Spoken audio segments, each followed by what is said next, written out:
So the whole title of the show is I Am. And I guess it makes people wonder, why this title?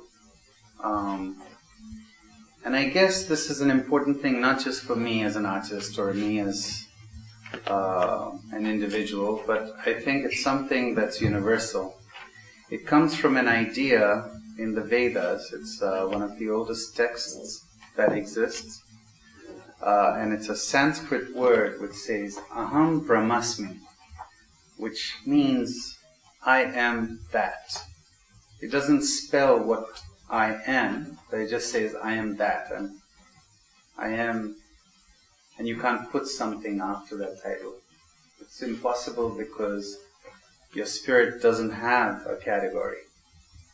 I am Indian as my body dictates, or I'm an Indian American, or I'm an artist.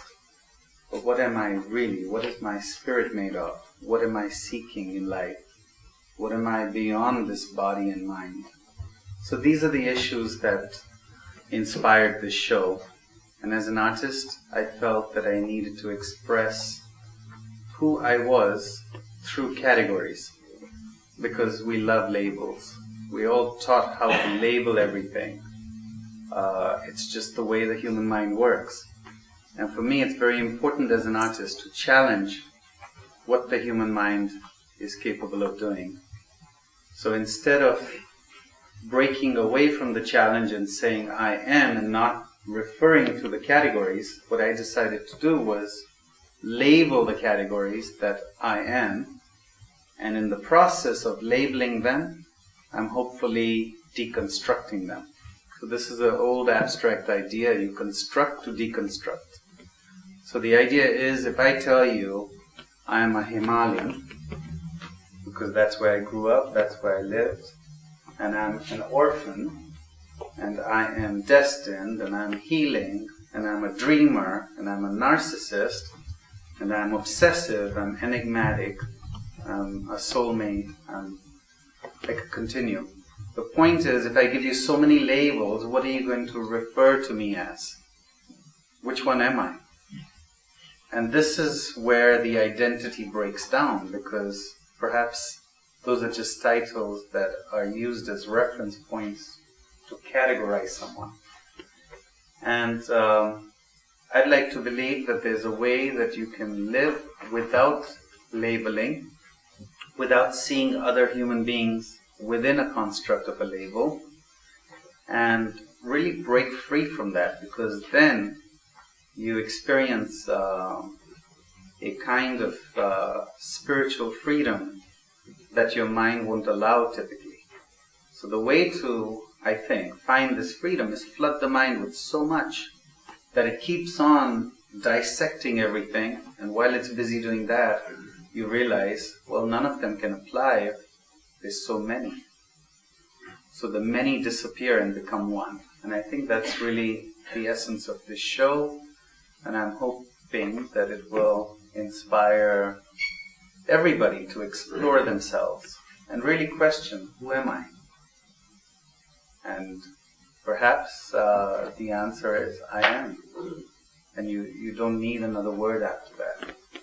So that's the inspiration or the conceptual idea behind the show.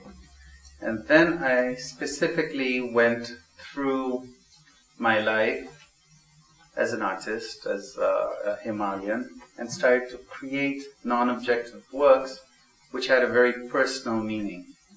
So that is why this is the only show I've had works that describe what the painting is. And the critic that wrote the essay in the catalog very eloquently captioned each of the works to show how the medium is as important as the work itself. So it's not just a visual statement, it's also a personal statement. So things which might not be readable on the canvas, they're embedded with very personal objects. And that's why it becomes a very personal biography for me. Interestingly, you might have noticed that the size is 6 feet by 6 feet for the entire show. That's not a coincidence, and that's they're self-portraits. That's my size, my arm span with my height. So they are really a body of my work. When people say, I have a body of work, well, this is my body of work. And it's describing me as the world sees me. Which also brings me to the point that the labels didn't all come from me. Actually, maybe one came from me. The rest I asked people that were in my life that if they had to describe something about me or who they thought I was in a descriptive word, what would they say? And that's how the titles were determined, and I created the works based on that concept. So Narcissist was born out of the Indian critic that wrote the essay. She said every artist is a narcissist. So I have to call you a narcissist because you are a great artist in my eyes. So you have to be a narcissist. There's no way I can call you anything else. So I took that concept and I said, well, every human being has an essence that they are trying to explore. And in the process of exploring that, maybe everyone is a narcissist. Because ultimately, we are one. So if there's only one, who else do you think about? So the concept of oneness and narcissist became really important to me. And that's why the placement of this piece was in such a way that everybody who came in the door actually had a reflection in this. And I thought that's important not only for the person viewing the piece, but for the piece itself, that it's captured so much essence of everybody, and now it's truly narcissistic. So I think that was a really important piece in this show, to start to question who I am or who you are. So the one that I'm looking at right now is called Father, and I got divorced, and I thought about a title called Divorced. Then I said, well, what does divorce mean to me as a father? And I realized it meant joint custody. So I wanted to take that experience, something very personal and painful, but in exploring myself, I needed to express exactly what that meant. So I created this line made out of crushed Sedona rock, because I said divorce is like that. It's very hard to penetrate your custody issues. If you have this much time with the child, then that's a line that you have to respect. There's a contract, there's court documents. I mean, it's very hard to break that line. So I said, what better way to show that line than to use rock? But I needed to use rock that came from Sedona because I also wanted it to be a healing rock. Something that can make me look at that role as a father, but also heal from that constant joint custody. 1 week with my son, one without. So that's how that particular painting took its expression. And I started to use collage from images with my son and documents that actually created the custody. So those things are embedded within the canvas. And as you can see, it's that personal. And each of these paintings has that same personal quality. Then we had, actually the first painting in this series was healing. And I thought art is such a wonderful means of healing, both spiritually, physically, emotionally, that I decided to take X-rays of my own body and show the fragility of human bodies. And in the fragility was born this sense of strength. So while the body is fragile and bones can break and sprain and hurt, we also have this power to heal on all levels. And I thought that's a wonderful statement about healing personally, but also perhaps giving a message out there that we are all fragile beings, but with enormous strength of healing. We can heal ourselves from anything. We're very, very strong while being fragile. So that's how I treated that, and I created these shrouds with amber, almost like mummy wrappings in a way, to cover over some parts of the bones that I was showing. And ultimately I wanted to make it non-objective, so while you could see these parts, they didn't take over the visual statement of the show or of the work. It stayed free from one category, like, oh, that's his human body. It broke free from that.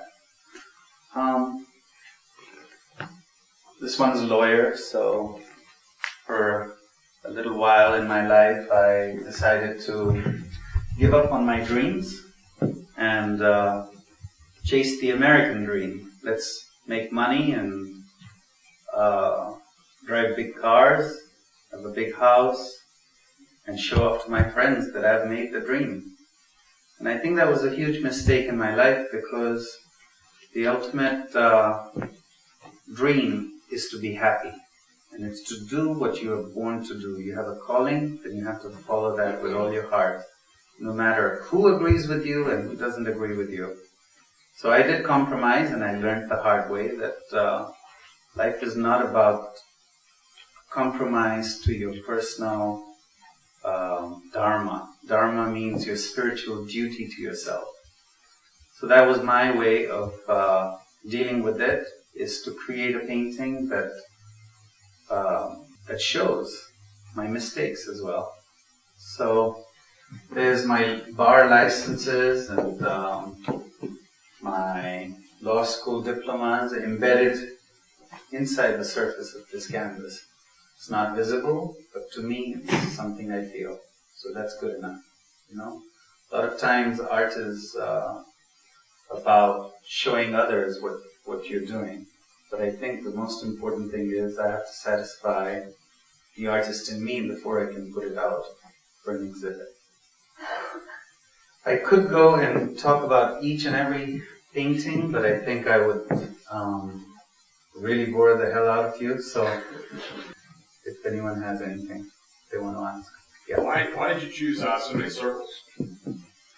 I think if somebody asked me, what shape does the human spirit have? I'd have a very hard time answering that question, but if I had to say something, I think I would say it's a circle. Because the circle has a sense of timelessness. There's no beginning on a circle, there's no middle, there's no end. It just is. It's this constant, infinite symbol. And I think if I saw the human spirit, I would see it as that timeless process. But while being like that, I think we want to see the human spirit in perfection. And the beauty of the human spirit is its imperfections. So these are not really perfect circles. They're created by my index finger going around without any lines, just in a circular fashion, but they're not circles precisely, which was important. The imperfection made it perfect for me. Why did you choose to center most of your circles in the middle of your painting? Why the intense central focus? Yeah. Very good question. This is something that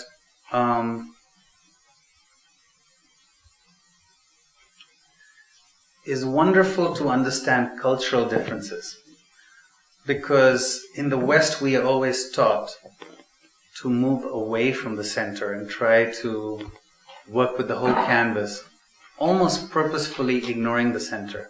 In the East there's a very strong aesthetic need to start and put a focus in the center, or to start with a focal point. And I think some of these you'll see it more than others, but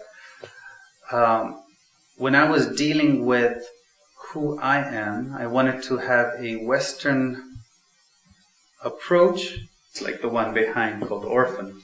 You'll see a picture of myself as a child, and it's placed dead center. So I think it's a question of questioning aesthetics. What is aesthetics? What is important culturally? Does it matter? Does it change the art? And it's a deeper question here, because the aesthetics from the East also require good art to be narrative. So non-objective art has its limitations in certain cultures. But can you make non-objective art narrative? And I'm hoping this show has done that. So it's questioning many levels of aesthetics, cultural differences, and hopefully fusing them as well. Yes? Is there a reason that you use string in a lot of your paintings? Yeah, I was really fascinated by string theory as one, and I wanted to use a metaphor for that, and I started to play with the idea of strings. But beyond that, on a very physical, tactile level, I thought about strings and beads, and I thought so much is contained within religion that has to do with beads on a string. I said, well, what if the beads were free from the string? Because if the spirit is not tied to any label, then I cannot be tied to one religion, so to speak. And it was something that I had read, which talked about detachment. And I thought, what if I detach the beads from the string and use the string separate and the beads separate and let them have a dance between each other? And then once I placed the string, like in Dreamer over there, I left the string in it. But in a lot of them, I've removed the string, and I said, well, strings are like attachment. Removing them is like detachment. But the effect is really insane, because when you remove something like string, the marks left behind are stronger than if the string was there. So I thought that's really fascinating, because the Buddhist concept of detachment talks about the strength in detachment and the weakness of attachment. What they're really referring to is things that tie the spirit down into worldly attachments end up tying the spirit as well. But to truly be free, you have to detach your attachment to worldly possessions, so to speak. So if I'm always chasing a car that I've dreamed about, it'll never let me be free to experience something without having that car, so to speak. So anyway, strings had all those multiple meanings, and I thought it's a good vehicle to express that. I was curious to know if the selection of materials for each piece was as systematic, or was it kind of as the piece evolved, you decided? Good question. How about both? No, I won't stop there. I'm sorry. But let's say Narcissist. I built it up to a certain point. I didn't collect the materials, but I collected them. Like I knew what I was going to place. So I knew I have to get the materials. I didn't have access to the materials right away. I had to go to so many different stores to get the variety that I needed. And originally the idea was to use the same size mirrors. But then I spoke to my wife, who said, well, why do you have to use the same size? And it suddenly clicked, why do I have to use the same size? And so then I was able to go and get the materials that I needed. But collecting the materials is also in the head. You know, because like I said, a lot of these you won't see what I've done. It's covered up. But I feel it. And that was more important. So I needed to feel it here before I could put it there and then feel it here.